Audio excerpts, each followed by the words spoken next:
യേശു മതി, ആ സ്നേഹം മതി, തൻ ക്രൂശു മതി എനിക്ക്. യേശു മതി, തൻ ഗീതം മതി, നിത്യജീവൻ മതി എനിക്ക്. യേശു മതി, ആ സ്നേഹം മതി, തൻ ക്രൂശു മതി എനിക്ക്. യേശു മതി. വളരെ ഡീപ്പായിട്ടുള്ള ഒരു ലേഖനമാണ് കൊലോസ്യ ലേഖനം. താൻ വളരെ കൃപയോടുകൂടി അത് എഴുതുമ്പോൾ അതിൻ്റെ അർത്ഥം മനസ്സിലാക്കുവാൻ കാരാഗ്രഹത്തിൽ നിന്ന് എഴുതുന്നത് നമ്മളതെല്ലാം പഠിച്ചു. അതിൻ്റെ 12ാമത്തെ വാക്യം ഒന്ന് വേഴ്സ് 12, ചാപ്റ്റർ 1 വേഴ്സ് 12. വിശുദ്ധന്മാർക്ക് വെളിച്ചത്തിലുള്ള അവകാശത്തിനായി നമ്മെ പ്രാപ്തരാക്കുകയും qualified to be partakers along with the saints of his inheritance.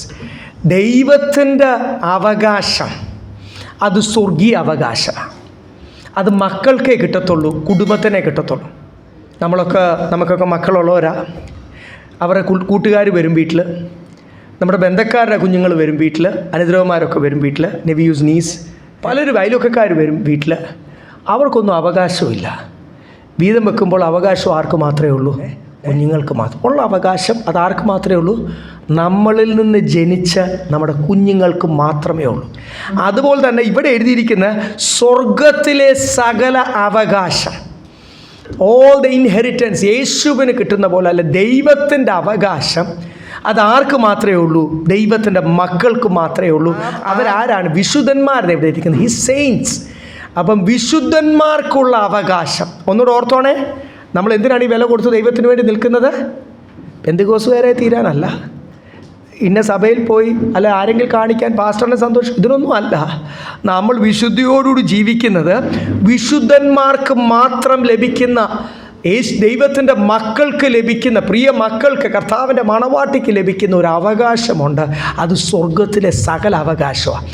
അത് നിത്യഭവനമാണ്. ഇവിടെ കുറച്ച് നാളേ ഉള്ളൂ. ആ നിത്യഭവനത്തിൽ അത് പ്രാപിക്കുവാനാണ് നമ്മൾ ദൈവസന്നിധിയിലായിരിക്കുന്നത്. വിശുദ്ധന്മാർക്ക് ഉള്ള അവകാശം പ്രാപിക്കുവാൻ അതിന് എന്നെയും യോഗ്യനാക്കി തരും. Lord made me partakers. വിശുദ്ധന്മാർക്കുള്ള സകല അവകാശത്തിന് ആരെ യോഗ്യരാക്കി? എന്നെയും യോഗ്യരാക്കി തീർത്തു. അതിന് ഞാൻ ദൈവത്തെ സ്തുതിക്കുന്നു. അധികാരത്തിൽ നിന്ന് വിടുവിച്ച് തന്റെ സ്നേഹസ്വരൂപനായ പുത്രന്റെ രാജ്യത്തിലാക്കി വെക്കുകയും ചെയ്ത പിതാവിനെ സന്തോഷത്തോടെ സ്തോത്രം ചെയ്യുന്നവരാകണം എന്നും അപേക്ഷിക്കുന്നു. അതിന് എന്നെ യോഗ്യനാക്കി. ഒന്ന്, വിശുദ്ധന്മാർക്കുള്ള അവകാശം. രണ്ടാമത്, അന്ധകാരത്തിൽ നിന്ന് എന്നെ വിടുവിച്ച് വെളിച്ചത്തിലേക്ക് കൊണ്ടുവന്നു, സ്വർഗത്തിന് യോഗ്യനാക്കി തീർത്തു. ആ കർത്താവിന് എന്തോ അവിടെ എഴുതിയിരിക്കുന്നത്? എപ്പോഴും സന്തോഷത്തോട്. അതാ ഞാൻ ഈ നേരത്തെ പറഞ്ഞത്. ആ സന്തോഷവും ഒക്കെ എവിടെ കാണേണ്ടത്? ആരാധനയിൽ കാണണം. ഞാനിനി ഒരു കാര്യം ചോദിച്ചോട്ടെ. ആരാധനയിൽ കണ്ടില്ലെങ്കിൽ പിന്നെ ലോകമനുഷ്യരുമായിട്ട് ഇടപെടുമ്പോഴും അവർ പ്രത്യേകതയൊന്നും നമ്മളിൽ കാണത്തില്ല.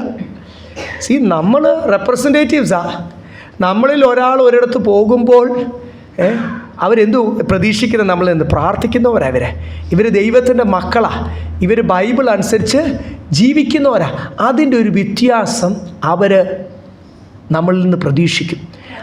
ദൈവസന്നിധിയിൽ സന്തോഷമില്ലെങ്കിൽ പിന്നെ ലോകമനുഷ്യരുമായിട്ട് ഇടപെടുമ്പോൾ ഒട്ടും സന്തോഷം, ഒരു പ്രത്യേകതയും അവർ നമ്മളിൽ നിന്ന് എന്ത് ചെയ്യത്തില്ല? കാണത്തില്ല. അപ്പോൾ ഈ ദിവസങ്ങൾ ദൈവസന്നിധിയിൽ സന്തോഷിക്കുവാൻ കർത്താവ് നമ്മളെ ഓരോരുത്തരെയും സഹായിക്കട്ടെ. അങ്ങനെ ഒന്ന്, വിശുദ്ധന്മാർക്കുള്ള അവകാശം, അതിന് എന്നെയും പ്രാപ്തനാക്കി, മെയ്ഡ് മീ പാർട്ടേക്കേഴ്സ്. അതുകൊണ്ട് എന്നെ ഇരുട്ടിൽ നിന്ന് അന്ധകാരത്തിലേക്ക് വിടുവിച്ച കർത്താവിന് എന്ത് ചെയ്യുന്നു? ആ കർത്താവിന് ഞാൻ സ്തോത്രം ചെയ്യുന്നു എന്ന് എഴുതിയിട്ടാണ് 4ാമത്തെ വാക്യം. ഇവിടെ ത്രൂ ഹിസ് ബ്ലഡ് എന്ന് എഴുതിയേക്കുന്നത്. അവിടെ അവനിൽ നിന്ന് മാത്രമേ ഉള്ളൂ, ഇല്ലേ? രക്തത്താൽ നിന്നില്ല. ഇംഗ്ലീഷ് എഴുതിയേക്കുന്നത് in whom we have redemption through his blood, the forgiveness of sins. ആ ഒരു ഭാഗം നമ്മുടെ മലയാളം ട്രാൻസ്ലേഷൻ നിങ്ങൾ പോയി POC നോക്കിയാൽ ചിലപ്പോൾ അവിടെ കാണും. ത്രൂ ഹിസ് ബ്ലഡ് എഴുതിയിട്ടുണ്ട്. പാപമോചനം എന്ന് എഴുതിയിട്ടുണ്ട്. അവൻ്റെ രക്തത്തിൽ കൂടെ, അവനിൽ കൂടെ അല്ല, അവൻ്റെ രക്തത്തിൽ കൂടെ, യേശുവിൻ്റെ രക്തത്തിൽ കൂടെ നമുക്ക് എന്തുണ്ട്? പാപമോചനത്തിന് വീണ്ടെടുപ്പുണ്ട്. അവനിൽ അല്ല, യേശുവിൻ്റെ രക്തത്തിൽ കൂടെ. നമ്മുടെ ട്രാൻസ്ലേഷൻ യേശുവിൽ കൂടെ, അതിൻ്റെ മൂലഭാഷയിൽ യേശുവിൻ്റെ രക്തത്തിൽ കൂടെ നമുക്ക് പാപമോചനം, റിഡംഷൻ ഓഫ് സിൻസ്. എന്തുവാ ശരിക്കും അവിടെ നടന്നത്? എന്തുവാ? കർത്താവ് രക്തം കൊടുത്തു നമ്മളെ. അത് വിലയാണ്. കാശ് കൊടുത്ത് നിങ്ങളൊരു കടയിൽ ചെന്ന് വാങ്ങിച്ചതുപോലെ ഒരു 20-50 രൂപയുടെ ഒരു സാധനം കൊടുക്കണമെങ്കിൽ അതിൻ്റെ ഈക്വലൻ്റ് കറൻസി അങ്ങോട്ട് കൊടുത്തിട്ടാണ് എന്ത് ചെയ്യുന്നത്, അത് മുഴുവനും ഇങ്ങ് വാങ്ങിച്ചത്. എന്ന് പറഞ്ഞാൽ യേശുവിൻ്റെ രക്തമാണ് വിലയായിട്ട് കൊടുത്തത്. ആ രക്തത്തിൽ ജീവനുള്ളതുകൊണ്ട് യേശുവിൻ്റെ ജീവൻ, ഈ മനുഷ്യനായിട്ട് വന്ന ആ ജീവൻ, അവസാനത്തുള്ളി രക്തം ജീവൻ കൊടുത്ത് നമ്മളെ വീണ്ടെടുത്തതാണ്. അമ്മമാർ പറയും 9 മാസം വേദന സഹിച്ചു എന്ന് പറയും. വലിയ വേദന അതേ മക്കളെ. അവരത് കഴിഞ്ഞ് വളർത്തുകയും ചെയ്യുന്നുണ്ട്. അത് അതിലും വേദനയാണെന്ന് തോന്നി. പ്രസവ വേദനയേക്കാൾ വേദനയാണ് ഇവരെ വളർത്തി ഒരു പരുവത്തിൽ കൊണ്ടിരുന്നത്. എനിക്ക് മനസ്സിലാകും. അതിൻ്റെ ബുദ്ധിമുട്ടുകളുണ്ട്. അവരെ ഡിസിപ്ലിൻ ചെയ്യുമ്പോൾ അവരിൽ ഒരു ക്യാരക്ടർ തന്നെ ഉണ്ടാകുന്ന ഒരു എവിടുന്നെങ്കിലുമൊക്കെ ലോകത്തിൽ നിന്ന് പഠിച്ചെടുക്കുന്ന പലതിൽ നിന്ന് വ്യത്യസ്തമായി ആ കുടുംബത്തിന് അല്ലെങ്കിൽ അവരുടെ വിളി അനുസരിച്ച് ഇപ്പോൾ ദൈവമക്കളാകുമ്പോൾ നമ്മുടെ വചനത്തിൽ യോഗ്യമായി അവരെ ഒന്ന് മോൾഡ് ചെയ്തെടുക്കുക. It's not easy at all. ഒട്ടും എളുപ്പമുള്ള കാര്യമല്ല. ആ പ്രസവ വേദനയേക്കാൾ കൂടുതൽ വേദനയുണ്ട്. അത് കഴിഞ്ഞ് അവരെ അപ്പോൾ അമ്മമാർ പറയും, ഞാൻ ഈ വിലയെല്ലാം കൊടുത്ത്, അവർ വിലയെ കൊടുത്തുള്ളൂ, ജീവൻ കൊടുത്തില്ല. അവരവരുടെ സമയത്തിൻ്റെ വില, ശരീരത്തിൽ ഒരല്പം വേദനയാണ് അവർ സഹിച്ചത്. ഈ അല്പം വേദനയാണോ എൻ്റെ യേശു സഹിച്ചത്? നമ്മളെ വിടുകയും ലോകത്തിൻ്റെ മുഴുവനും പാപഭാരം ചുമക്കുവാൻ. ചെറിയ വേദനയല്ല ദൈവമക്കളെ, ഈ വേദന മുഴുവനും കൊടുത്ത് നമ്മളെ വാങ്ങിച്ചു. ആ അതെന്തുവാ കൊടുത്ത വില കൊടുത്തത്? നമ്മൾ രൂപ കൊടുക്കുന്ന പോലെ, അമേരിക്കൻ ഡോളർ കൊടുക്കുന്ന പോലെ യേശു കൊടുത്ത വില എന്തുവാ? തൻ്റെ രക്തം. അതാണ് മൂലഭാഷയിൽ എഴുതിയിരിക്കുന്നത്, ത്രൂ ഹിസ് ബ്ലഡ്. ബൈബിൾ നമ്മൾ എവിടെ നോക്കിയാലും നമ്മളെ ഈ ഒട്ടും യോഗ്യരല്ലാത്ത, അയോഗ്യരായ, തേജസ് നഷ്ടപ്പെട്ട, പാപത്തിൽ വീണ ജഡീകരായ നമ്മളെ ശുദ്ധീകരിച്ചത് ഏത് രക്തത്തിൽ കൂടാ? ശുദ്ധീകരിച്ചത് ഏതിൽ കൂടാ? ആ മീഡിയ എന്തുവാ? യേശുവിൻ്റെ രക്തം. നമ്മളോട് പോരാടുന്ന പിശാചിനെ ജയിക്കുവാനുള്ള മീഡിയ എന്തുവാ? യേശുവിൻ്റെ. നമ്മളെ രക്ഷിക്കപ്പെടുവാൻ യേശുവിൻ്റെ കുടുംബത്തിലേക്ക് ചേർത്തത് ഏതിൽ കൂടാണ്? ഇതൊരു രക്തബന്ധമാണ്. You understand? ഇതൊരു രക്തബന്ധമാണ് യേശുവുമായിട്ട്, കുടുംബവുമായിട്ട്. സ്തോത്രം. അപ്പം നമ്മളെ സ്വർഗത്തിൽ മക്കളാക്കി തീർക്കുവാൻ, സ്വർഗം നമ്മുടെ ഭവനമാക്കി തീർക്കുവാൻ, യേശു നമ്മുടെ മണവാളനാക്കി തീർക്കുവാൻ അവിടുമുണ്ട് എന്തുണ്ട്? ആ രക്ഷയിലും ത്രൂ ഹിസ് ബ്ലഡ്, രക്തത്തിൽ കൂടെ. നമുക്ക് 1-2 വാക്യം ഒന്ന് വായിക്കാം. വെളിപ്പാട് ദിവസം പെട്ടെന്ന് 5-ാം അധ്യായം 9-10. Revelation chapter 5 verse 9 and 10. പുസ്തകം വാങ്ങുവാനും അതിന്റെ മുദ്ര പൊട്ടിപ്പാനും നീ യോഗ്യൻ. നീ അറക്കപ്പെട്ടു, നിന്റെ രക്തം കൊണ്ട് സർവ്വഗോത്രത്തിലും ഭാഷയിലും വംശത്തിലും ജാതിയിലും നിന്നുള്ളവരെ ദൈവത്തിനായി വിലയ്ക്ക് വാങ്ങി. ഞങ്ങളുടെ ദൈവത്തിന് അവരെ രാജ്യവും പുരോഹിതന്മാരും ആക്കി വെച്ചു. അവർ ഭൂമിയിൽ വാഴുന്നുവെന്നൊരു പുതിയ പാട്ട് അവർ പാടുന്നു. സ്വർഗത്തിലെ ദൂതന്മാർ മുഴുവൻ പാടുക, യേശുവേ ദൈവമേ നീ യോഗ്യൻ. നിന്റെ രക്തം കൊണ്ട് അവരെ, ആരാണ്? നമ്മളെ, വിശുദ്ധന്മാർ, ദൈവത്തിൻ്റെ സഭ, ദൈവത്തിൻ്റെ ഈ കുടുംബം, പ്രിയ മക്കൾ, നിന്റെ രക്തം കൊണ്ട് അവരെ വില കൊടുത്ത് വാങ്ങിച്ചു. നിന്റെ രക്തം കൊണ്ട് അവരെ രാജാക്കന്മാരും. നമുക്ക് അതോ മനസ്സിലായോ ഇതുവരെ? നമ്മുടെ പാട്ടും ആരാധനയും ജീവിതവും സന്തോഷവും ഒന്നും കണ്ടാൽ അതിൻ്റെ ആഴം മനസ്സിലായെന്ന് തോന്നാത്ത വണ്ണം സാത്താൻ നമ്മളെ മടുപ്പിച്ച് കളയുക. ശരിക്കും എൻ്റെ ആഴം ഒന്ന് ധ്യാനിച്ചാൽ, സാധാരണക്കാരനായ എന്നെ, നിങ്ങളെ, ജ്ഞാനികളെ ഒന്നുമല്ല കർത്താവ് തിരഞ്ഞെടുത്ത്, സാധാരണക്കാരെ തിരഞ്ഞെടുത്ത്, എന്നെയും അതുപോലെ തിരഞ്ഞെടുത്ത്, സാധാരണക്കാരായ നമ്മളെ തിരഞ്ഞെടുത്ത് കർത്താവ് ദൈവത്തിൻ്റെ ജ്ഞാനത്താൽ നിറച്ച്, ദൈവത്തിൻ്റെ പരിജ്ഞാനത്താൽ നിറച്ച്, ദൈവത്തിൻ്റെ അഭിഷേകത്താൽ നിറച്ച്, ദൈവത്തിൻ്റെ എൻ്റെ അധികാരം ഞാൻ നിങ്ങൾക്ക് തരുന്നു. സ്തോത്രം. ശുശ്രൂഷയ്ക്കായിട്ടും ഭൂമി മീതെ വാഴുവാൻ, ഈ അന്ധകാര ശക്തിയുടെ മീതെ ജയം പ്രാപിക്കുവാൻ ദൈവം നമുക്ക് അതോറിറ്റി തന്നു. Is given us authority. എന്നിട്ട് ഇവിടെ എഴുതിയേക്കുന്ന രാജാക്കന്മാരും പുരോഹിതന്മാരും, ഇനി വരുവാൻ പോകുന്ന അല്ലെങ്കിൽ ഈ 1000 ആണ്ട് വാഴ്ചയിലും നിത്യതയിലും ഒക്കെ we are going to rule as kings and priest. പുരോഹിതൻ്റെ ജോലി എന്തുവാ? ശുശ്രൂഷ ചെയ്യുവാൻ. അപ്പം സ്വർഗത്തിൽ യേശുവിൻ്റെ കൂടെ ശുശ്രൂഷ ചെയ്യുവാൻ, 1000 ആണ്ട് വാഴ്ചയിൽ യേശുവിൻ്റെ കൂടെ ശുശ്രൂഷ ചെയ്യുവാൻ എന്നെയും ആരാക്കി? ദൈവം പുരോഹിതനാക്കി. രണ്ടാമത് യേശുവിൻ്റെ കൂടെ വാഴുവാൻ ദൈവം, യേശുവാണ് കിങ് ഓഫ് കിങ്സ്, രാജാധിരാജ. ഞാൻ ആരാണ്? കൊച്ചു കൊച്ചു മന്ത്രിമാരാക്കി തീർക്കുന്നില്ല. കർത്താവിന് എന്നാ ഗ്രാമർ അറിയത്തില്ലേ? മിനിസ്റ്റേഴ്സ് എന്ന് പറഞ്ഞാൽ പോരായിരുന്നോ? മന്ത്രിമാരാക്കി തീർക്കും എന്നല്ല ഇവിടെ എഴുതിയിരിക്കുന്ന. വെളിപ്പാട് പുസ്തകത്ത് വീണ്ടും മുൻപോട്ട് വരുമ്പോൾ ജയിക്കുന്നവനെ ഞാൻ എന്നോടുകൂടി അടുത്ത കസേരയിൽ ഇരുത്തും എന്നല്ല എഴുതിയിരിക്കുന്ന. I will make him sit on my throne. എന്നോടുകൂടി എൻ്റെ സിംഹാസനത്തിലിരുന്ന് ഭരിക്കുവാൻ. ഇവിടെ അതും എങ്ങനെയാണ്? യേശുവിൻ്റെ രക്തത്താൽ. കർത്താവിൻ്റെ രക്തം അത് നമ്മുടെ ജീവിതത്തിൽ തരുന്ന മാറ്റമാണ്. ഇവിടെ കൊലോസ്യ സഭയെ ഓർത്തിക്കുന്നത് വില കൊടുത്താ വാങ്ങിച്ച, ജീവൻ കൊടുത്ത, മൂലഭാഷയിൽ എഴുതിയിരിക്കുന്ന ത്രൂ ഹിസ് ബ്ലഡ്, ഇവിടെ എഴുതിയിരിക്കുന്ന രക്തം കൊടുത്ത് സ്വർഗത്തിൽ പാടുക, ദൂതന്മാർ രാപ്പകൽ പാടുക, യേശുവേ അങ്ങ് യോഗ്യൻ, അങ്ങ് വില കൊടുത്ത് രക്തത്താൽ അവരെ വാങ്ങിച്ചു, എന്നിട്ട് അവരെ രാജാക്കന്മാരും പുരോഹിതന്മാരും. ഈ വെളിപ്പാട് പുസ്തകം തന്നെ, റെവലേഷൻ ചാപ്റ്റർ 12 വേഴ്സ് 11. ഈ രക്തത്തിൽ കൂടി നമുക്ക് ജയവുമുണ്ട് യുദ്ധത്തിൽ. Yes, revelation 12:11. അവർ അവനെ കുഞ്ഞാടിന്റെ രക്തം ഹേതുവായിട്ടും തങ്ങളുടെ സാക്ഷ്യവചനം ഹേതുവായിട്ടും ജയിച്ചു. യെസ്, മതി. 3 കാര്യങ്ങൾ നിമിത്തമാണ് നമുക്ക് ജയം പ്രാപിക്കുവാൻ കാരണമായി തീരുന്നത്. ഒന്ന് സാക്ഷ്യവചനം, രണ്ടാമതും they did not love their lives till death. മരണപര്യന്തം അവരവരുടെ ജീവനെ, പ്രാണനെ സ്നേഹിച്ചില്ല. പിന്നെ ഇവിടെ എഴുതിയേക്കുന്ന തൻ്റെ രക്തത്താൽ അവർ അവനെ, അതാരാന്ന് നമ്മൾ പഠിച്ചത് റെവലേഷൻ പഠിച്ചപ്പോൾ, ദൈവത്തിൻ്റെ സഭ സാത്താനെ, ദൈവത്തിൻ്റെ സഭ ഈ ശത്രുവിനെ, ദി എനിമി എങ്ങനെ ജയിച്ചെന്ന് എഴുതിയിരിക്കുന്ന സ്വർഗത്തിൽ അവിടെ പറയുക, അല്ലെ യോഹന്നാനോട് പറയുക, അവർ അവനെ ജയിച്ചു. സഭ സാത്താനെ ജയിച്ചത് എങ്ങനെയാണ്, അല്ലെ വിശുദ്ധന്മാർ സാത്താനെ ജയിച്ചത് എങ്ങനെയാണ്? ഇവിടെ എഴുതിയിരിക്കും, ഒന്ന് ആദ്യം എഴുതിയിരിക്കുന്ന തൻ്റെ രക്തത്താൽ, ഇല്ലേ? 3 കാര്യങ്ങളാണ് ഞാൻ പറഞ്ഞല്ലോ. തൻ്റെ സാക്ഷ്യവചനം, യേശുവിൻ്റെ രക്തം, മൂന്നാമത് don't count your life's dear. നിങ്ങളുടെ ഈ ലോകത്തിലെ ജീവിതം വലിയ അതിനെ അങ്ങ് സ്നേഹിക്കാൻ പോകണ്ട. ആര് തൻ്റെ ജീവനെ ത്യജിക്കുന്നോ അവരതിനെ നേടും. അങ്ങനെയല്ല ബൈബിൾ പറയുന്നത്. Who loose their life for Jesus they will gain it. അപ്പം അല്ലല്ലേ, നമുക്ക് സാത്താനെ ജയിക്കണമെങ്കിൽ ഒന്ന് നമ്മുടെ ഈ ലോക ജീവിതത്തെ സ്നേഹിക്കല്ല. അതുകൊണ്ട് കസേരകളൊക്കെ ഇവിടെ ഇങ്ങനെ കുറച്ചൊക്കെ കാലിയായിട്ടിരിക്കുന്നത്. കാരണം എന്നാ, ഇതാ ഉപദേശം. അങ്ങനാണോ ഇന്നിവിടെ പഠിപ്പിക്കുന്നത്? ഇന്ന് പൊതുവേ അങ്ങനാണോ എല്ലായിടത്തും പഠിപ്പിക്കുന്നത്?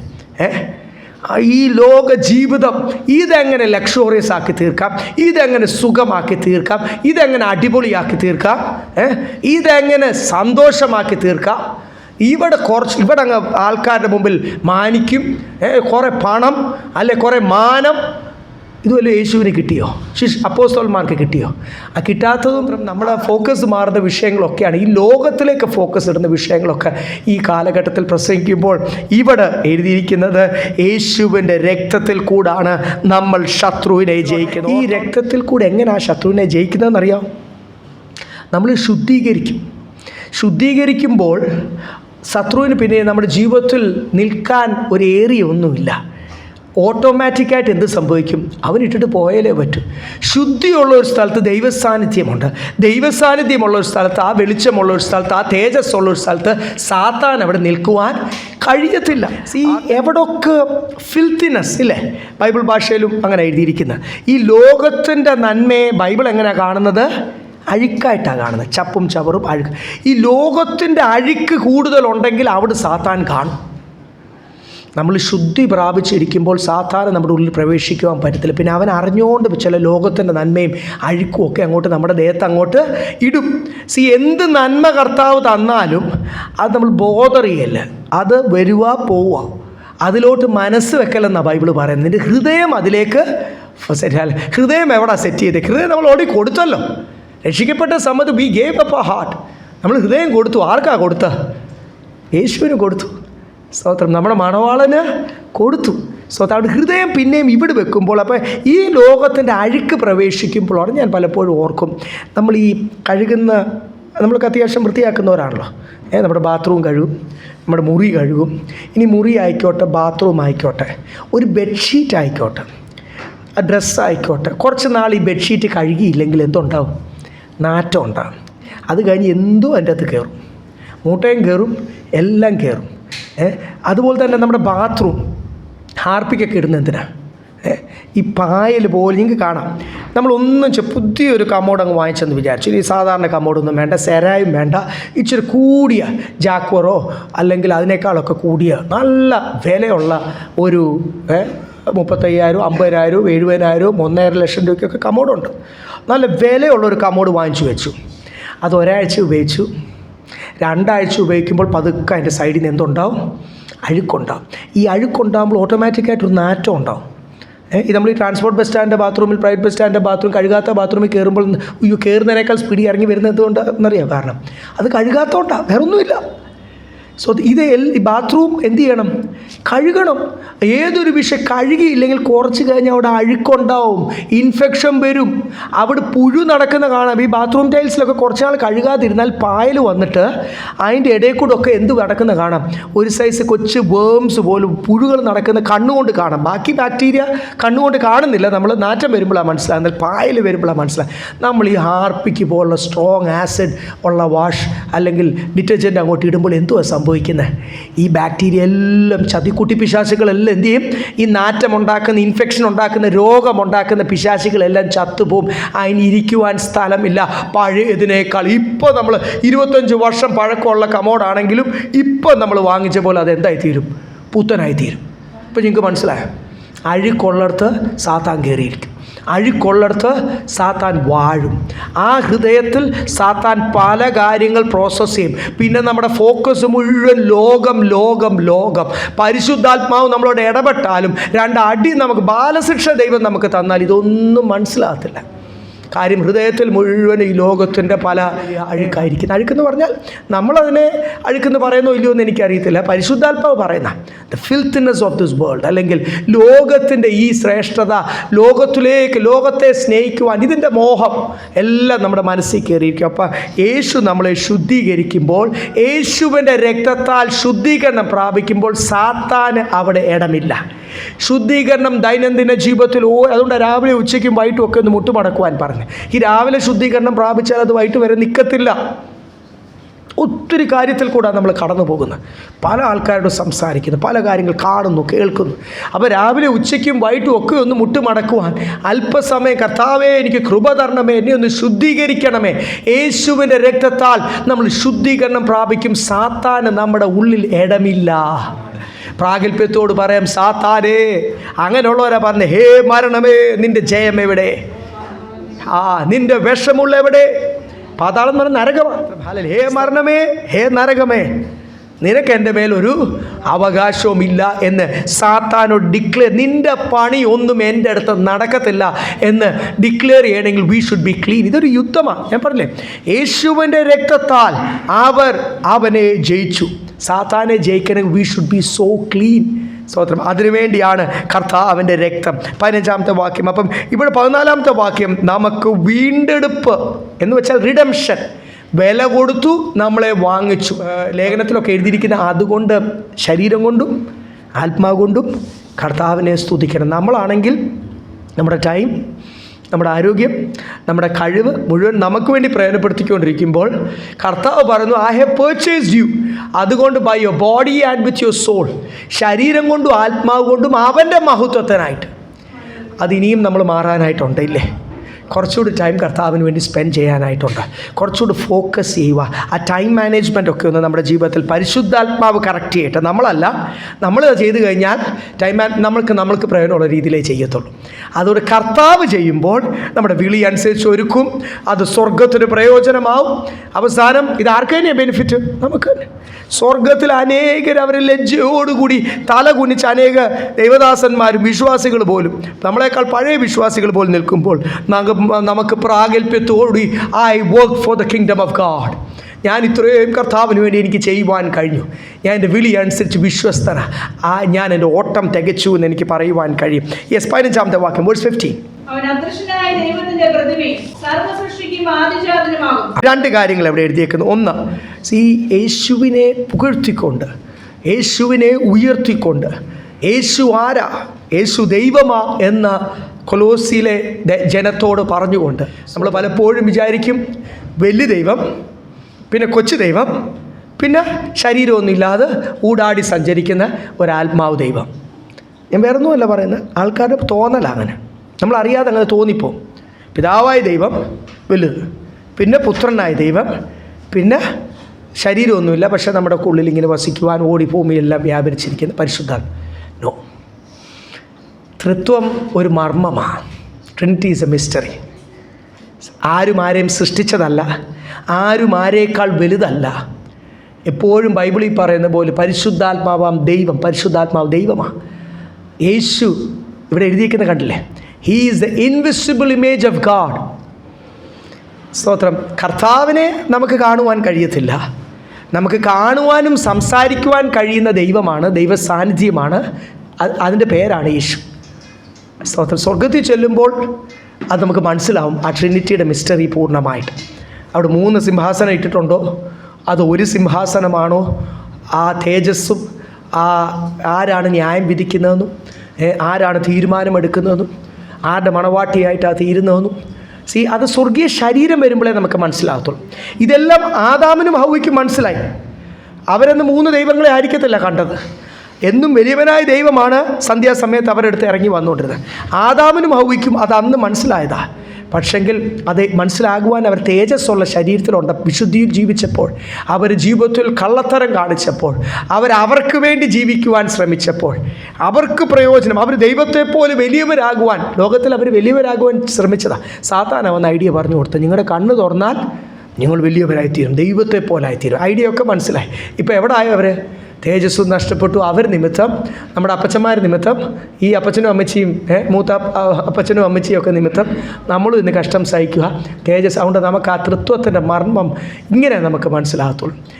Jesus is a invisible image of God. ഇവിടെ എഴുതിയിരിക്കുക അദൃശ്യനായ ദൈവത്തിൻ്റെ എന്ന് വെച്ചാൽ പിതാവിനേക്കാൾ ശക്തി കുറഞ്ഞു എന്നല്ല അതിൻ്റെ അർത്ഥം. പിതാവ് യേശുവിനെ സൃഷ്ടിച്ചു എന്ന് എങ്ങും ബൈബിളിൽ എഴുതിയിട്ടില്ല. He was there from the beginning. He is the beginning എന്നാണ് യേശുവിനെ പറ്റി എഴുതിയിരിക്കുന്നത്. അവൻ ആദ്യനും അന്ത്യനും, അങ്ങനെയല്ലേ എഴുതിയിരിക്കുന്നത്. അവൻ ആദ്യനും അന്ത്യനും. നമുക്ക് ആ വാക്യങ്ങളൊക്കെ അറിയാം. സ്തോത്രം. അല്ല ഇവിടെ നിങ്ങൾ പിന്നീട് വീട്ടിൽ ചെന്നിട്ട് സദൃശവാക്യം 8ാമത്തെ വാക്യത്തിന് നല്ലൊരു ജ്ഞാനത്തിൽ അത് ശലോമോൻ പ്രസൻറ്റ് ചെയ്തിട്ടുണ്ട്. അവിടും യേശുവിനെ പറ്റി പറയുന്നു. ഞാൻ ആദ്യം തൊട്ട് ഉണ്ടായിരുന്നു, പുരാതനം, ഞാൻ ആദ്യൻ എന്നൊക്കെ അവിടെ എഴുതിയിട്ടുണ്ട്. എങ്കിലും നമുക്കറിയാവുന്നൊരു വാക്യം നമുക്ക് ഒന്നുകൂടെ വായിക്കാം. വെളിപ്പാട് പുസ്തകം 1-ാം അധ്യായത്തിലും 22-ാമത്തെ വാക്യത്തിലൊക്കെ എഴുതിയിട്ടുണ്ട്. 1:8 വായിച്ചേ. Revelation chapter 1:8. ഞാൻ അൽഫയും ഒമേഗയും ആകുന്നുവെന്ന് ഇരിക്കുന്നവനും ഇരുന്നവനും വരുന്നവനുമായി സർവശക്തിയുള്ള ദൈവമായ കർത്താവ് അരുളിച്ചെയ്യുന്നു. യേശു ആരാണ്? അൽഫ ഒമേഗ. 22-ാം അധ്യായത്തിലും എഴുതിയിട്ടുണ്ട്. റെവലേഷൻ തുടങ്ങുന്ന രീതിയിലാണ്. റെവലേഷൻ ആണല്ലോ ഡീപ്പ് മർമ്മം, മർമ്മത്തിൻ്റെ ഏറ്റവും കൂടുതൽ ആഴത്തിലുള്ള ഒരു മർമ്മം. ആ മർമ്മം ഒന്ന് എഴുതാൻ നമ്മൾ പലപ്പോഴും വിചാരിക്കും, എന്തുകൊണ്ട് തനിക്ക് എഫെസോസിൽ ശുശ്രൂഷ ചെയ്ത യോഹന്നാന് ഒരു മുറിക്കകത്ത് അടച്ചിട്ട് അങ്ങോട്ട് കൊടുത്താൽ പോരെ കർത്താവ്? അങ്ങനെ കിട്ടത്തില്ല ഈ മർമ്മം. ഈ 10 കൽപ്പന അല്ലെ ദൈവത്തിൻ്റെ ആലോചന വെളിപ്പാട് കിട്ടുവാൻ ഈ സീനായ് പർവ്വതം കയറേണ്ടത്. നമുക്ക് പലപ്പോഴും ഒത്തിരി ക്വസ്റ്റ്യൻസ് ഉണ്ട്. Why he has to climb up Mount Sinai, അല്ലെങ്കിൽ അതിൻ്റെ മേളിൽ കയറി ഒരു 40 ദിവസം ലോകമെല്ലാം വെടിഞ്ഞ്, തൻ്റെ കുടുംബത്തെയും വെടിഞ്ഞ്, എല്ലാ ലോക ചിന്തകളും വെടിഞ്ഞ് അവിടെ തേജസ്സിൽ വസിക്കുമ്പോഴാണ്, ആ തേജസ്സിൻ്റെ പൂർണ്ണത പ്രാപിക്കുമ്പോഴാണ് തേജസ്കരിക്കപ്പെട്ടവനായ ദൈവം തൻ്റെ മുമ്പിൽ വെളിപ്പെടുക. അല്ലെങ്കിൽ ആ എന്നിട്ട് കാണാൻ കഴിഞ്ഞില്ല, ആ ശബ്ദം കേൾക്കുകയും തനിക്ക് ദൈവത്തിൻ്റെ ആലോചന കിട്ടി. എന്തിനാണ് ഇതിൻ്റെ എല്ലാ ആവശ്യം? ഒരു ഉപവാസവും പ്രാർത്ഥനയും ഒക്കെ എന്തിനാണ് തിരുവത്താഴത്തിന് മുമ്പ് ആവശ്യം? അല്ലെ നമ്മുടെ ജീവിതത്തിൽ തന്നെ ഉപവാസവും പ്രാർത്ഥന എന്തിനാ? ഈ ശുദ്ധീകരണം എന്തിനാ? മോശയോട് ചോദിച്ചാൽ മോശ പറയാം, അല്ലാതെ നിങ്ങൾ ദൈവശബ്ദം കേൾക്കത്തില്ല.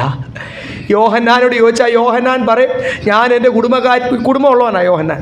ഞാൻ എൻ്റെ കുടുംബകാര്യങ്ങളും ഞാൻ സഭയുള്ളവനാണ്.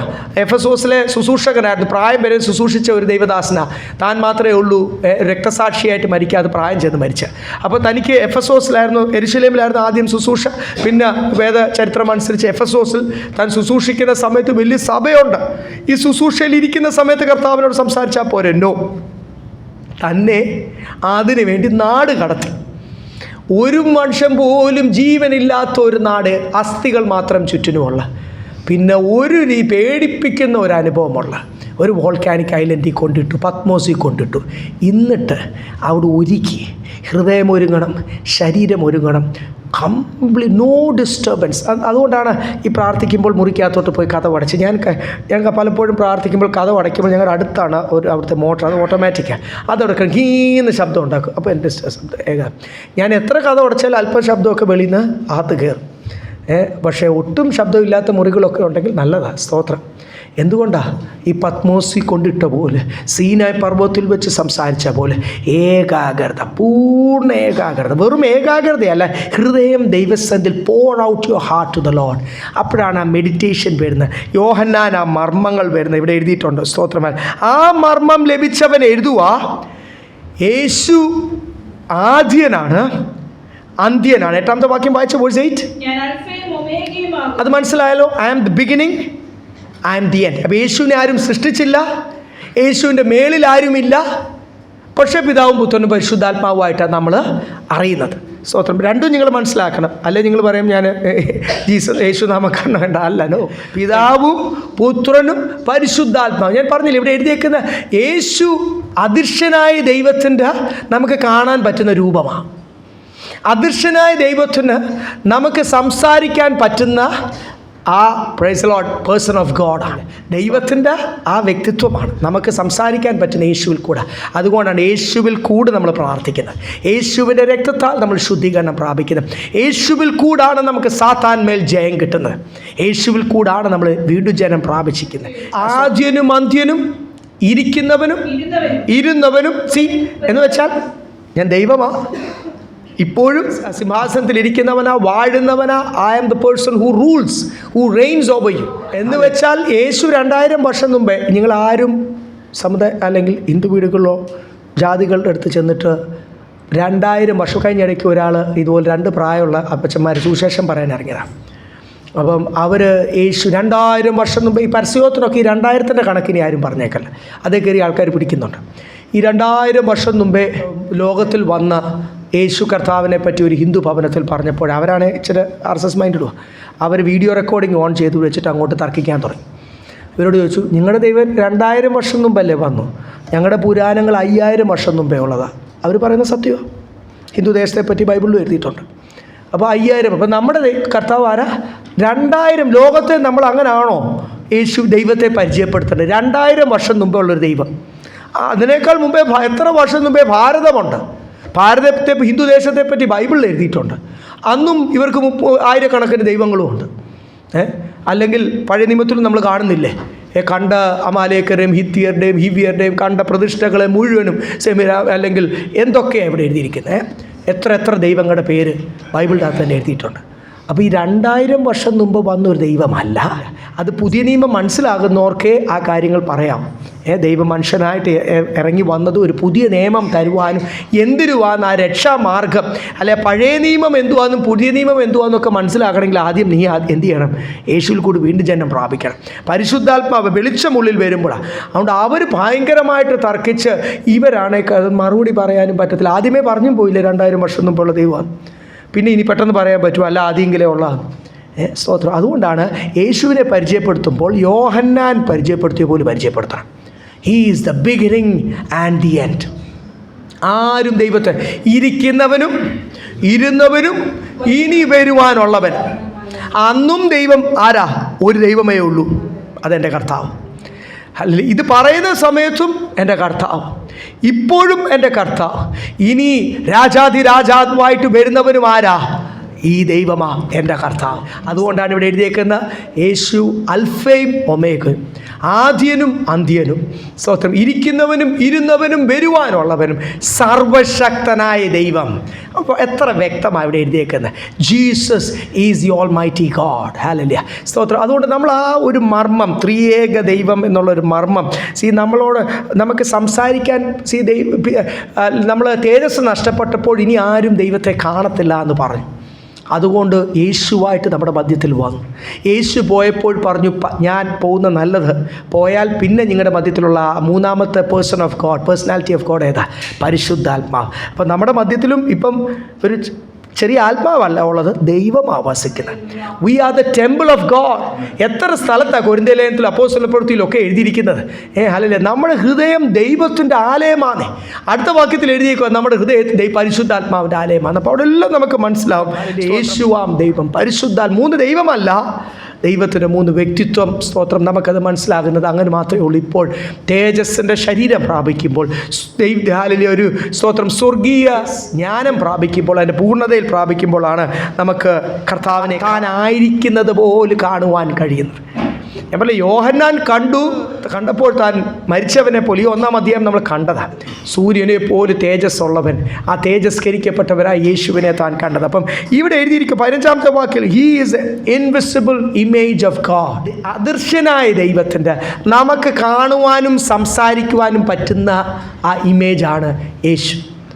അത് പറഞ്ഞ് ആ മർമ്മം മനസ്സിലാകുവാൻ പരിശുദ്ധാത്മാവുടെ ഉൾക്കണ്ണുകളെ പ്രകാശിപ്പിക്കട്ടെ. കൊലോസ്യ സഭയോട് അത് പറഞ്ഞിട്ട് 16-ാമത്തെ വാക്യം, സിംഹാസനങ്ങളാകട്ടെ, കർത്തൃത്വങ്ങളാകട്ടെ, വാഴ്ചകളാകട്ടെ, അധികാരങ്ങളാകട്ടെ, സകലവും അവൻ മുഖാന്തരം സൃഷ്ടിക്കപ്പെട്ടു, അവൻ മുഖാന്തരവും അവനായിട്ടും സകലവും സൃഷ്ടിക്കപ്പെട്ടുമിരിക്കുന്നു. എല്ലാം ലോകത്തിലുള്ളതും സ്വർഗത്തിലുള്ളതും, മനസ്സിലായോ? ഭൂമിയിലുള്ളതും സ്വർഗത്തിലുള്ളതും, വാഴ്ചകൾ, അധികാരം, ഇംഗ്ലീഷ് എഴുതിയേക്കുന്നത് whether it be thrones or dominions or principalities or powers. ഏത് അധികാരവും, സിംഹാസനം ആർക്ക് വേണ്ടി സൃഷ്ടിച്ചതാ? കർത്താവിന് വേണ്ടി. അധികാരം ആർക്കുള്ളതാ? കർത്താവ്. എല്ലാ ശക്തിയും അധികാരവും വാഴ്ചകളും സ്തോത്രം, എല്ലാ റൂളും, എല്ലാ അതോറിറ്റിയും, എല്ലാ നിയമം ഉണ്ടാക്കിയതാരാ? നിയമം കൈകാര്യം ചെയ്യുന്ന ആരാ? ഈ നിയമത്തിൽ കൂടി നമ്മളെ ന്യായം വിധിക്കാൻ പോകുന്ന ആരാ? കർത്താവ്. അപ്പോൾ എല്ലാം യേശുവിന് വേണ്ടി, അല്ലേ, നമ്മുടെ കർത്താവിന് വേണ്ടി സൃഷ്ടിച്ചു. ഇതാരാ സൃഷ്ടിച്ചത്? കർത്താവ് തന്നെ. അതുകൊണ്ട് ഇവിടെ എഴുതിയേക്കുന്ന അവനാലും, രണ്ടുകൂടെ എഴുതിയേക്കുക, through him and for him.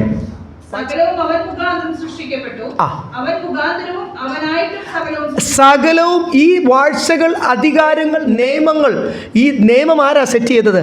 എല്ലാം എൻ്റെ ദൈവമാ, കർത്താവാ, എൻ്റെ യേശുവാ. അപ്പോൾ എല്ലാം ദൈവത്താൽ സൃഷ്ടിക്കപ്പെട്ടു, അത് ദൈവത്തിനായിട്ട് സൃഷ്ടിച്ചു. Everything is through him or by him.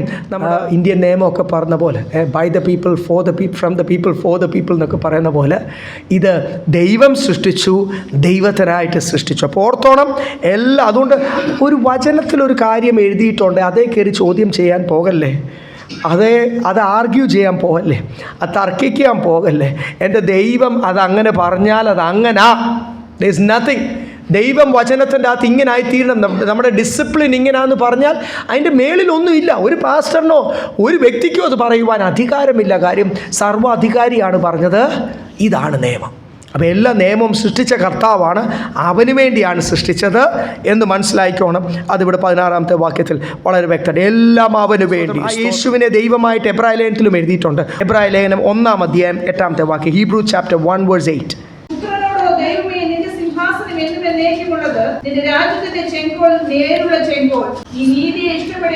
തുടക്കം എൻ്റെ to the son thy throne is for ever O God. പുത്രനോട് പറയുക, ദൈവമേ. പുത്രൻ ആരാണ്?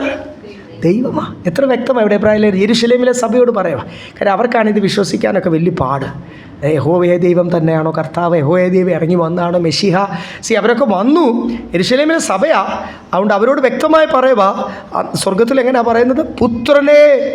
പഴയ നിയമത്തിൽ നിന്നുള്ള ഉദ്ധരണിയുടെ എടുത്താണ് പറയുന്നത്. എബ്രായ ലേഖനത്തിൽ അത് ആവർത്തിച്ചാണ് പറയുന്നത്. കാര്യം എന്തും യെരുശലേമിലെ സഭ യഹൂദന്മാർ വിശ്വസിക്കണേ, അത് പഴയ നിയമത്തിൽ നിന്ന് എടുത്ത് പറയണം. അപ്പോൾ അവിടെ നിന്ന് ഒരു ഉദ്ധരണി എടുത്തുകൊണ്ടാണ് ഇവിടെ പറയുന്നത്, O God your throne is for ever. യേശുവിനോട് പറയുക, ദൈവമേ നിൻ്റെ സിംഹാസനം എന്നും എന്നേക്കുമുള്ള. വെളിപ്പാട് പുസ്തകത്തിൽ നമ്മൾ വായിച്ചു, അവൻ ആദ്യൻ അന്ത്യൻ എന്നേക്കുമുള്ളത്, ഇന്നലെയും ഇന്നും എന്നേക്കും എന്ന് വായിച്ചു. അത് തന്നെ ഇവിടെ എബ്രായ ലേഖനത്തിൽ. അപ്പോൾ ഇതൊരു വലിയൊരു മർമ്മമാണ്.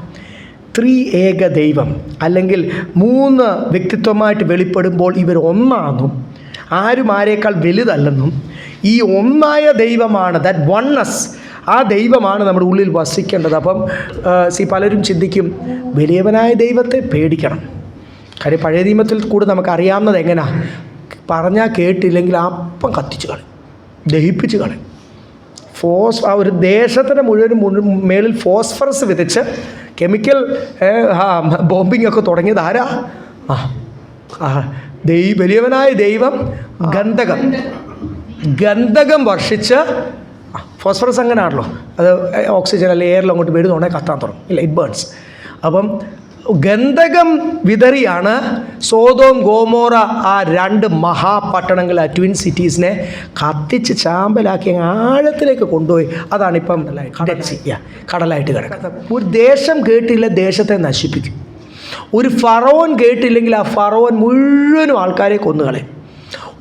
ഒരു ദാവീദ് കേട്ടില്ലെങ്കിൽ ആ ദാവീദിനെ മാത്രമല്ല, ഇസ്രയേലിൽ അന്ന് എത്ര 10,000 32,000 പേരോ 32,500 പേരെയാണ് കൊന്നത് ഒരു ദാവീദ് ജനത്തെ എണ്ണിയ നിമിത്തം.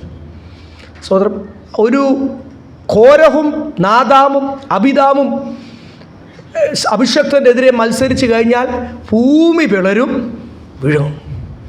ചെങ്കടൽ രണ്ടായിട്ട് നിന്നു, അത് അവസാനം ഫറവോനെ സൈന്യത്തെയും കൊന്നു. അപ്പം ചെറിയ ന്യായവിധികളൊന്നുമല്ല. ന്യായവിധികൾ പറയുവാനാണെങ്കിൽ ദൈവത്തിൻ്റെ ഉഗ്ര കോപം വെളിപ്പെട്ടത് പഴയ നിയമം മുഴുവനും കിടക്കുക.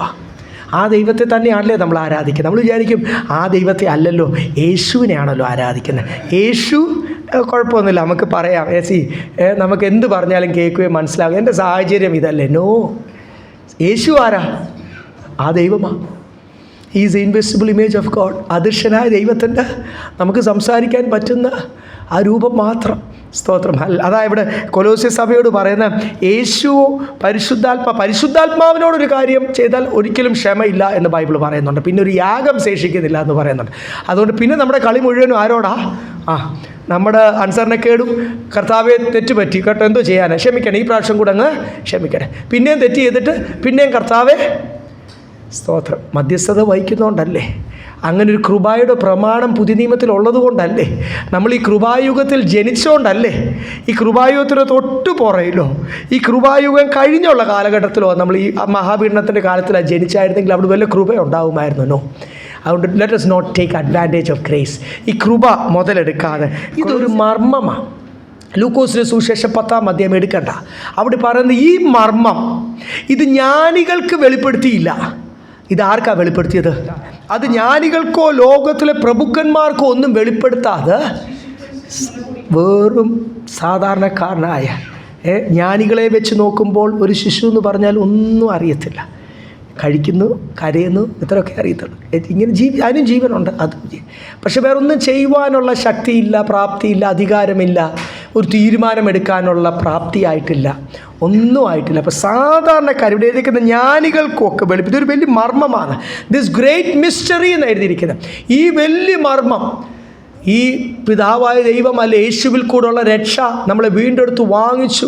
ഈ ഹല്ലേലൂയ, നമ്മൾ കർത്താവിൻ്റെ മണവാട്ടിയായി തീരും, കർത്താവിനോടുകൂടി വാഴും എന്നുള്ള മർമ്മം എനിക്ക് മനസ്സിലായി. അതെൻ്റെ ജ്ഞാനം കൊണ്ടല്ല, എൻ്റെ മേൽ വിളിയുള്ളതുകൊണ്ടാണ്. നിങ്ങൾക്ക് മനസ്സിലായി, അത് നിങ്ങളുടെ കുടുംബക്കാരെക്കാളും കൂട്ടുകാരെക്കാളും നിങ്ങൾ ശ്രേഷ്ഠരായതുകൊണ്ടും അല്ല, നല്ലവരായതുകൊണ്ടും അല്ല, നിങ്ങളെ കർത്താവ് തിരഞ്ഞെടുക്കുവാൻ കൃപ ചെയ്തു. എന്നൊന്നുകൂടെ നിങ്ങളോട് പറയട്ടെ, ഇതൊരു വലിയ മർമ്മമാണ്. ഈ മർമ്മം മനസ്സിലായവർക്ക് അതിനുള്ളൊരാഗ്രഹം കാണത്തുള്ളൂ.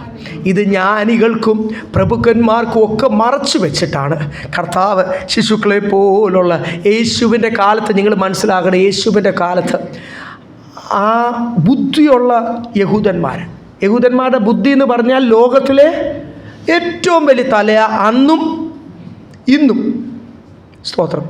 റിസർച്ച്, R&D, അതിന് മിലിറ്ററി വാർഫെയർ, അതിൻ്റെ തന്ത്രങ്ങൾ മെനയാനാണെങ്കിലും ആയുധങ്ങൾ ഉണ്ടാക്കാനാണെങ്കിലും ഇനി അഗ്രികൾച്ചർ പോലും അവർ നമ്മളെ ഷാരോൻ അവിടെ ചെന്ന ഒരാൾ അത് കാണിച്ച് അല്ലെങ്കിൽ അത് കണ്ടപ്പോഴാണ് വന്ന് ഞങ്ങളോട് പറഞ്ഞത്, ഷാരോൻ പുഷ്പമൊക്കെ അവിടെ ഒന്നും അതിനുള്ള മരുഭൂമി പോലുള്ള സ്ഥലമാണ്. അവർ ഡ്രിപ്പ് ഇറിഗേഷനൊക്കെ വെച്ചിട്ട് രാത്രിയിൽ ഭയങ്കര ലൈറ്റ്സൊക്കെ പെട്ടെന്ന് അങ്ങോട്ട് ഓണാക്കി അത് രാത്രി തന്നെ ഇതിനെ വിടുത്തും. എന്നിട്ടത് കട്ട് ചെയ്ത് ലണ്ടൻ മാർക്കറ്റിൽ ഇവിടുത്തെ ഷാരോൻ, നല്ല ഡാർക്ക് മെറൂൺ കളറിലുള്ള ഷാരോൻ പുഷ്പം ഭയങ്കര വിലയ്ക്ക് അവിടെ ചെല്ലുന്നത്. ഇത് ഒന്ന് മാത്രമല്ല, ഇതുപോലുള്ള ട്രിക്ക് ചെയ്തതിന് നമ്മളെ ചെടികളെ പോലും ട്രിക്ക് ചെയ്ത് അതിൻ്റെ മാക്സിമം ഫലം എടുത്ത് അങ്ങനെ തലയാണ് അവർ വർക്ക് ചെയ്തത്. അവരുടെ റിസർച്ച് ഭയങ്കരമാണ്. അപ്പോൾ ഈ തലയുള്ളവർ, ഈ ജ്ഞാനമുള്ളവർക്ക് മനസ്സിലായില്ല. അവരുടെ കൂടെ ജീവിക്കുകയും നടക്കുകയും അവർക്ക് അത്ഭുതങ്ങൾ കണ്ടു, അത് സന്തോഷമായി, ഇഷ്ടപ്പെട്ടു. പക്ഷേ ആ നടക്കുന്നവൻ ജീവൻ നൽകുവാനും ജീവൻ എടുക്കുവാനും അധികാരമുള്ളവനാണ്. ആ നമ്മുടെ മധ്യത്തിൽ നമ്മളിൽ ഒരാളായിട്ട് യോസെഫിൻ്റെ മറിയത്തിൻ്റെ മകനായിട്ട് ജനിച്ച അധികാരമുള്ളവനാണ്. താൻ ദൈവമാണ്. He is the visible image of the invisible God. അദൃശ്യനായ ദൈവത്തിൻ്റെ കാണുവാൻ പറ്റുന്ന വ്യക്തിത്വമാണ് അവർക്ക് മനസ്സിലായി. യഹൂദന്മാർക്ക് മനസ്സിലായായിരുന്നെങ്കിൽ താൻ ക്രൂശിക്കുമായിരുന്നു. അവരുടെ ഭാഷയിൽ പറഞ്ഞാൽ മെഷിഹായാന്ന് മനസ്സിലായായിരുന്നെങ്കിൽ ഈ നടക്കുന്ന ആൾ സാധാരണക്കാരനല്ല. ഈ ഓരോ കോടതിയിലും വിസ്തരിക്കുമ്പോൾ സംസാരിക്കാൻ അറിയാത്തതുകൊണ്ടല്ല, നിയമം ഉണ്ടാക്കിയവനാ. ഈ ലോകത്തിൻ്റെ നിയമങ്ങൾ പോരാതെ വരുന്നതുകൊണ്ടല്ലേ എല്ലാ പ്രാവശ്യവും മന്ത്രിസഭ കൂടി ഇതിന് അമെൻമെൻറ്റ്സ് ഉണ്ടാക്കുന്ന. ഈ നിയമത്തിന് ഇതുവരെ ഒരു അമെൻമെൻറ്റ് ഉണ്ടായിട്ടുമില്ല, ഇനി ഉണ്ടാകത്തുമില്ല. അപ്പം സർവ്വ ലോകത്തെയും അല്ലെങ്കിൽ നിയന്ത്രിക്കുന്ന നിയമം ഉണ്ടാക്കിയവൻ ഈ ജഡ്ജിയുടെ മുമ്പിലും ഈ കോടതിയിലും നീ ആണോ യഹൂദന്മാരുടെ രാജാവും ചോദിച്ചപ്പോഴും ഒക്കെ മിണ്ടാതിരുന്നത് വേറെ ഒന്നും കൊണ്ടല്ല, എന്നെയും നിങ്ങളെ രക്ഷിക്കാൻ. അപ്പം അവർക്ക് മനസ്സിലായില്ല അവരുടെ മധ്യത്തിൽ നടക്കുന്ന, അവരുടെ കൂടെ നടക്കുന്ന അവരോട് സംസാരിക്കുന്ന ഈ വ്യക്തി അല്ലെങ്കിൽ രാജാതി രാജാവെന്ന് അവർക്ക് മനസ്സിലായില്ല. നമ്മളെന്തോ ചിന്തിക്കുന്ന അവരെയാണ് ചിന്തിക്കുന്നില്ലേ? അവർക്ക് മനസ്സിലായില്ലല്ലോ. സ്തോത്രം. അവരെത്ര പോഷന്മാരാ, നമുക്ക് മനസ്സിലാവുന്നുണ്ടോ? നമ്മളോട് ഈ സംസാരിക്കുന്ന ദൈവം ന്യായം വിധിക്കുവാൻ അധികാരമുള്ളവനാണ് നമുക്ക് മനസ്സിലാവുന്നുണ്ടോ? നമ്മളോട് സംസാരിക്കുന്ന ഈ ദൈവം അനുസരണക്കെട്ടവരെ ഭൂമി പിളർന്നു, മിറിയാമിന് കുഷ്ഠവും കൊടുത്ത് ഈ ന്യായവിധി മുഴുവൻ നടത്തിയ ഭയങ്കരനായ ദൈവമാണ്. സീനായ് പർവ്വതത്തിൻ്റെ അടുത്തോട്ട് പോകുന്ന മനുഷ്യനായിക്കോട്ടെ, മൃഗമായിക്കോട്ടെ, ആ പെട്ടകം വീഴാൻ പോയപ്പോൾ അതിനെ തൊട്ട വ്യക്തി ആയിക്കോട്ടെ, ഓൺ ദ സ്പോട്ടാണ് മരിച്ചു പോയത്. ആ ദൈവമാണ് നമ്മുടെ ഹൃദയത്തിൽ വസിക്കുന്ന, നമ്മുടെ കൂടെ നടക്കുന്ന ആ ദൈവമാണ് നമ്മളോട് ഇടപെടുന്നത്. നമുക്ക് മനസ്സിലാവുന്നുണ്ടോ? സ്തോത്രം. ഹല്ലേലൂയ. ആ മർമ്മം ഒന്ന് മനസ്സിലാകുവാനാണ് ദൈവത്തിൻ്റെ പരിശുദ്ധാത്മാവിൻ്റെ അളവ് നമ്മുടെ ഉള്ളിൽ കൂടേണ്ടത് കേട്ടോ. ഈ ദിവസങ്ങളിൽ ഹല്ലേലൂയ അതൊന്ന് മനസ്സിലാക്കി. നമ്മളോട് ഇടപെടുന്ന ദൈവം ആരാണ്? നമ്മളോട് ഇടപെടുന്ന ദൈവം ഭയങ്കരനാണ്. ആ ദൈവത്തോട് കളിക്കാൻ നിൽക്കല്ലേ. ഹല്ലേലൂയ. സ്തോത്രം. ഇത് നമുക്ക് എന്ത് തടസ്സം വന്നാലും ക്ഷീണങ്ങൾ വന്നാലും, അത് ആരാധനയായിക്കോട്ടെ, അത് പബ്ലിക്കിൽ കർത്താവിന് വേണ്ടി സംസാരിക്കുവാൻ ദൈവം ഒരു അവസരം തരുവായിക്കോട്ടെ, മറ്റുള്ള നമ്മുടെ വിഷയങ്ങളൊക്കെ മാറ്റി വെച്ചിട്ട് എന്ത് ചെയ്യണം? Be available for the Lord. ഇന്ന് പകൽക്കാലം നമുക്കൊരു തീരുമാനമെടുക്കാം. അങ്ങനെ ചെയ്തില്ലെങ്കിൽ നഷ്ടം കർത്താവിനല്ല. അങ്ങനെ ചിന്തിക്കല്ലേ. വലിയ നഷ്ടവും ലജ്ജയ്ക്കും കാരണമായി തീരാൻ പോകുന്ന ഞാനായിരിക്കും, നമുക്കാ. സ്തോത്രം. കൊണ്ട് ഞാൻ ദൈവത്തെ ഭയന്ന് ജീവിക്കുവാൻ കർത്താവ് സഹായിക്കട്ടെ. അടുത്ത വാക്യം കൂടെ വായിച്ചത്. യെസ്. ഈ ദൈവം ആരാന്ന വ്യക്തമായിട്ട് ഇവിടെ എഴുതിയിരിക്കുന്നത്. ഇവിടെ പറയുന്നത് അവൻ സകലത്തിനും മുൻപേ ഉള്ളവൻ, സകലത്തിലും ആധാരമായിരിക്കുന്നു. Is before everything or he comes first എന്ന് എഴുതിയിരിക്കുന്നല്ലേ 18.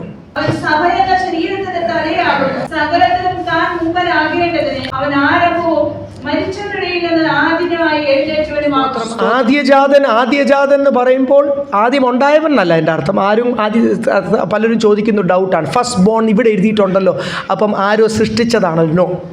ഇവിടെ നമ്മൾ 17, 18 വായിക്കുമ്പോൾ എല്ലാറ്റിലും താൻ മുൻപേ ആയതുകൊണ്ട്, താൻ മുൻപനാകേണ്ടത് ആദ്യന. സ്തോത്രം. നമ്മുടെ ജീവിതത്തിലും 18ാമത്തെ വാക്യത്തിൽ സഭയുടെ തലയാണെങ്കിൽ ആണോ? സഭയുടെ തലയാണോ? കുടുംബത്തിൻ്റെ തലയാണോ? നമ്മുടെ ജീവിതത്തിൽ. അപ്പം നമ്മൾ ഒന്നുകൂടി വ്യക്തിപരമായിട്ട് പറയേണ്ടത്, ഹീസ് മൈ മാസ്റ്റർ, എൻ്റെ യജമാനനാണ്. ഈ യേശു ആരാ? എൻ്റെ യജമാനൻ, എൻ്റെ തലയാ. എൻ്റെ കുടുംബത്തിലെ തീരുമാനമെടുക്കുന്നത് ആരാണ്? യേശുവാ. യേശു ആകണം. ഭാര്യയാകല്ല, ഭർത്താവാകല്ല. സ്വന്തം ബൈബിളിൻ്റെ അകത്ത് കുടുംബനാഥന് ഒരു വലിയ റോളുണ്ട്. ദൈവത്തിൽ നിന്ന് പ്രാപിച്ച് ആ ആലോചന കുടുംബത്തോട് പറയുവാൻ. പക്ഷേ ഏത് ആലോചന ആയിരിക്കണം? ഭർത്താവിൻ്റെ ആലോചന ആയിരിക്കല്ല, യേശുവിൽ നിന്ന് പ്രാപിച്ച ആലോചന. പാസ്റ്ററിൻ്റെ ദൗത്യം എന്തുവാ? ദൈവത്തിൽ നിന്ന് പ്രാപിച്ച ആലോചന സഭയോട് പറയുവാൻ. അപ്പം ആലോചന, തീരുമാനം ആരാ എടുക്കേണ്ടത്? അപ്പം നമ്മൾ പറയേണ്ടത്, ഹീ ഈസ് മൈ മാസ്റ്റർ, എൻ്റെ യജമാനനാ.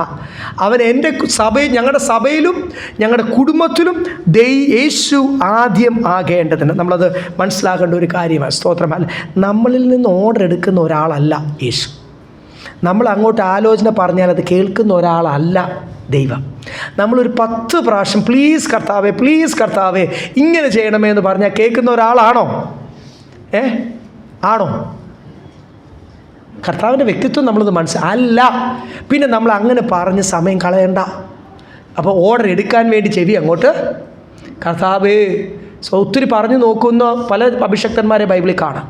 ഒന്നും യഹോവേ ദൈവം കേട്ടില്ല, കർത്താവ് കേട്ടില്ല. പറഞ്ഞു ഇനി ശബ്ദം കേൾക്കുവാണേ ശമൂവേലിനോട് പറഞ്ഞു, അടിയൻ ഇതാ, U speak, I will here. അപ്പോൾ നമ്മൾ പ്രാർത്ഥിക്കുമ്പോൾ നമ്മുടെ ഈ ലിസ്റ്റൊക്കെ അങ്ങോട്ട് ചുളുക്കിയെടുത്ത് ദൂരെ എറിഞ്ഞോ. എന്നിട്ട് കർത്താവിന് പ്രാർത്ഥിക്കണം, അടിയൻ ഇതാ മുട്ടുമടക്കുന്നു, please lord you speak, I will hear. അങ്ങ് സംസാരിക്കണേ. അപ്പം ഞാൻ പറഞ്ഞില്ലേ, നമ്മളോട് ഇടപെടുന്ന ദൈവം യേശു ഒരു ഭയങ്കരനായ ദൈവമാണ്. പലപ്പോഴും നമ്മൾ നശിച്ചു പോകാതിരിക്കാനാണ് ഉടനെ ആക്ഷൻ എടുക്കാത്തത്. അത് മാത്രം നിങ്ങൾ മനസ്സിലായാൽ മതി. എൻ്റെ കുറവനുസരിച്ച് ദൈവം എന്നെ അടിക്കാൻ തുടങ്ങിയാൽ, നിങ്ങളുടെ കുറവനുസരിച്ച് ദൈവം നിങ്ങളെ തള്ളിക്കളയാൻ തുടങ്ങിയാൽ, നമ്മൾ എപ്പോഴേ കൃപയിൽ നിന്ന് പോകും. അപ്പോൾ ദൈവത്തിൻ്റെ അല്പസമയം കൂടെ കാണത്തുള്ളൂ ഈ ദീർഘക്ഷമ. ഇവിടെ നമ്മൾ വചനത്തിൽ വായിച്ച പോലെ അവൻ എൻ്റെ ജീവിതത്തിൽ ആദ്യനാകേണ്ടതിന് 19 വായിച്ചാട്ട് നമുക്ക് അടുത്ത ആഴ്ച ഇത് ഡീറ്റെയിൽ ആയിട്ട് പഠിക്കാം. അത് മതി. ആ യേശുവിൽ സകല സമ്പൂർണത വസിപ്പാൻ ദൈവം പ്രസാദിച്ചു. സ്തോത്രം. കൊലോസി സഭയോട് പറയുക, in him dwells all the fullness of God. അല്ലല്ലേ, 2 കാര്യങ്ങൾ. ഒന്ന്, അവൻ അദൃശ്യനായ ദൈവത്തിൻ്റെ ദൃശ്യമായ രൂപം. രണ്ടാമത്, ആ യേശുവിൽ ദൈവത്തിൻ്റെ സകല ഫുൾനെസ് dwells. ഞാൻ പറഞ്ഞല്ലോ, വലിയ ദൈവം കൊച്ചു ദൈവം അല്ല, യേശു ദൈവമാണ്. യേശു ആദ്യനും അന്ത്യനുമാണ്. അവനിൽ ദൈവത്തിൻ്റെ സകല സമ്പൂർണ്ണത. In him dwells all the fullness of God. സ്തോത്രം. ആ ഒരു മർമ്മം നമ്മൾ പ്രാർത്ഥിക്കുന്ന യേശുവിനോടാണ്. യേശുവിൽ കൂടാതെ നമ്മുടെ പ്രാർത്ഥന ദൈവത്തോട് എത്തുന്നത്. അങ്ങനെ ആ പുതിയ നിയമത്തിലെ പ്രമാണം, സ്തോത്ര, കാഹളമൂതുന്നവരെ.